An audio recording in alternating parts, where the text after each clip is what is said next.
Sex এমন একটা জিনিস যা স্বাভাবিক থাকলে সম্পর্কের মাঝে সেটাকে তেমন কিছুই মনে হয় না, কিন্তু কোনো কারণে একজনের সেক্সুয়াল সমস্যা থাকলে সেটিই অনেক গুরুত্বপূর্ণ বিষয় হয়ে যায়।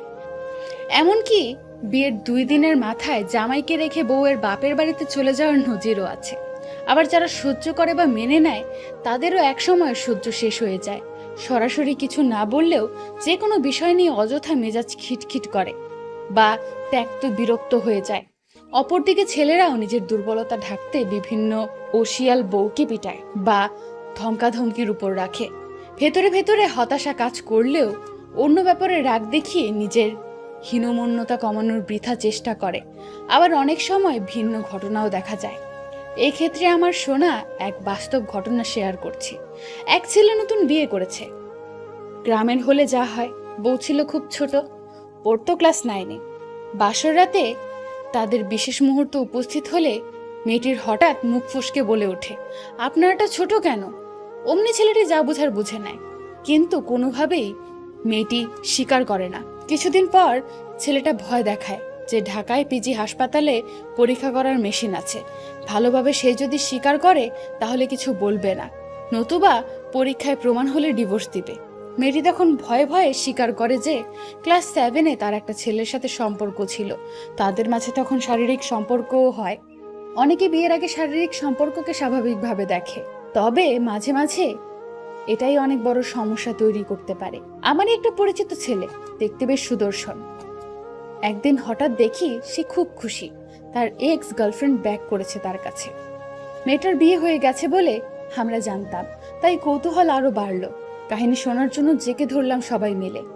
শেষে জানা গেল তারা যখন বয়ফ্রেন্ড গার্লফ্রেন্ড ছিল সে সময় তাদের শারীরিক সম্পর্ক ছিল, কিন্তু মেয়েটার অন্য জায়গায় বিয়ের পর স্বামীর সাথে শারীরিক সম্পর্ক ভালো যাচ্ছিল না, তাই সে তার আগের বয়ফ্রেন্ড অর্থাৎ এই ছেলের সাথেই আবার রিলেশনে জড়িয়েছে। একজন মানুষ প্রথম যার সাথে শারীরিক সম্পর্ক করে সেটাকে সে স্ট্যান্ডার্ড বা আদর্শ মনে করে। পরবর্তীতে যখন সে অন্য কারোর সাথে আবার শারীরিক সম্পর্ক করবে তখন স্বাভাবিকভাবেই তার মনে তুলনার সৃষ্টি হবে। আবার পরের জন যদি আগের জনের মতোই বা তার চেয়ে ভালো পারফর্ম করতে পারে তাহলে ঠিক আছে, সম্পর্ক স্বাভাবিক থাকবে। কিন্তু কোনো ক্রমে পরের জনের পারফরমেন্সের আগের জনের চেয়ে যদি কম হয় তবে মনের ভেতরে একটা অতৃপ্তির অনুভূতি শুরু হয়, যা একসময় ভয়াবহ পরিণতি ডেকে আনে। ছেলেদের ক্ষেত্রেও তাই। তারা আগের কোনো মেয়ের সাথে কিছু করলে পরে আগের জনের চেয়ে কম আকর্ষণীয় কেউ যদি আসে তবে নতুন জনের প্রতি তার শারীরিক আকর্ষণের তীব্রতা তেমন বেশি হয় না।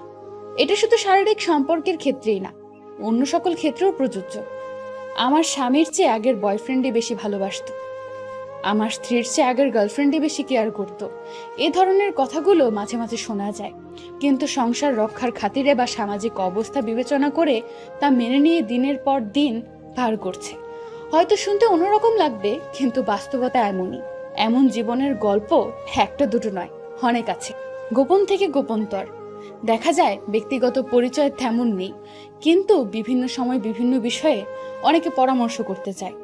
এরকম প্রশ্ন মাঝে মাঝেই আসে। বিয়ের উদ্দেশ্যে খোঁজ নিতে গিয়ে ছেলে বা মেয়েটির আগে সম্পর্কের কথা বের হয়ে আসে। অনেকে আবার নিজে থেকেই অপরজনকে বলে দেয়, কিন্তু সিদ্ধান্ত নিতে পারে না কি করবে। এক্ষেত্রে আমি তাকে দুটো অপশন দিই। একটা অপশন হলো না, এটার পেছনে কারণগুলো আগেই ব্যাখ্যা করেছি। অন্য অপশন হ্যাঁ, যদি তাকে তার ভালো লাগে তাহলে সে বিয়ে করতে পারে, কিন্তু জেনে শুনে যদি বিয়ে করে তবে কখনোই যেন তাকে এটা নিয়ে খোটা না দেয় বা এটার কারণে ছেড়ে না দেয়। কারণ সবকিছু জেনে শুনে একজনকে জীবনে গ্রহণ করে নিয়ে এসে আবার তাকে সেই কারণেই খোটা দেওয়া বা ছুরি ফেলার মতো অন্যায় আর কিছুই নেই।